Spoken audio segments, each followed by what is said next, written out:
कुमैल इब्न Ziyad नख़ाई Ali इब्न अबी तालिब का शागिर्द, इल्म पर गुफ्तगू हो रही है, इल्म और रिस्क पर, ईमान पर भी होगी। कुमैल कहते हैं कि बहुत दफ़ा आपने वाक़या सुना है, लेकिन मुझे एक जगह तक लेके जाना है, ज़ाहिर सी बात अब यही नहजुल बलागा है, दूसरी तो कोई है नहीं हमारे पास। तो कुमैल को लेकर गए, मुख्तलिफ अंदाज से वाक़या नक़ल है। फलम्मा अस्ग़रा तनफ़्फ़स सुअदा, अली इब्न अबी तालिब ने एक ठंडी सांस ली। अच्छा, ये ठंडी सांस उसने ली है कि जो परवरदिगार के राजों का अमीन है।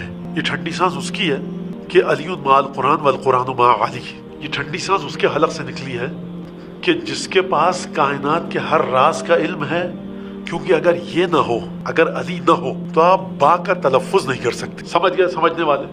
अना नुक्ता तो तहतल बा, आप बे के नीचे से हटा लीजिए, आप बिस्मिल्लाहिर्रहमानिर्रहीम के नीचे से नुक्ते को हटा लीजिए। तलफ़्फ़ुज़ कैसे करेंगे आप? यानी हक़ाइक़ जो वाक़े होते हैं, हक़ाइक़ जिनकी तस्वीर बनती, हक़ाइक़ जो रिवील्ड होते हैं, हक़ाइक़ जो डिपिक्ट होते हैं, हक़ाइक़ जो हम तक पहुँचते हैं, अगर ना हो बे के नीचे का नुक्ता, आप पढ़ के दिखाइए बिस्मिल्लाह। आप इसको नस्मिल्लाह भी पढ़ सकते हैं, आप इसको लस्मिल्लाह भी पढ़ सकते हैं, बिस्मिल्लाह के अलावा हर चीज़ पढ़ सकते हैं। यानी उलूम इलाहिया अपनी हकीकत को बाकी नहीं रख पाएंगी अगर वजूद अली इब्न अबी तालिब का इल्म न हो।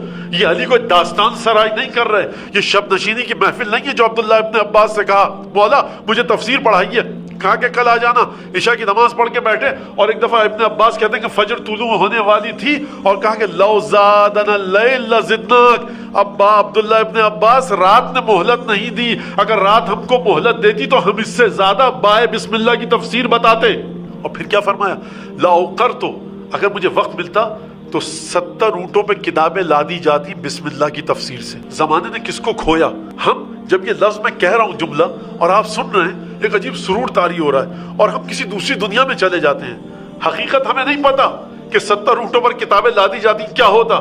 मुझे ये बताइए कि मुझ जैसे इंसान से, कि जिसका मौलाए कायनात के इल्म से कोई तकाबुल नहीं कह रहा, कंपैरिजन नहीं, कोई ताल्लुक ही नहीं है रत्ती बराबर, जब मैं ये जुमला कहता हूं तो एक सुरूर की कैफियत तारी होती है, एक लज्जत की कैफियत बोलने वाले पर भी, सुनने वाले पर भी। मुझे ये बताइए कि जो खुद इस जुमले का मालिक था, जब उसने ये जुमला कहा होगा वो अर्श की किन बुलंदियों को छू रहा होगा। लिहाजा जिसके पास ये इल्म हो वो सोना चांदी लेकर क्या करेगा? सोना चांदी चाहिए, जाओ तो हमें उस वक्त कहना जब रसूल की जान पर कोई तकलीफ आए, हमें उस वक्त बुलाना जब रसूल किसी मुश्किल में हो, हमें उस वक्त बुलाना जब रसूल किसी अजियत में हो। तो तवज्जो की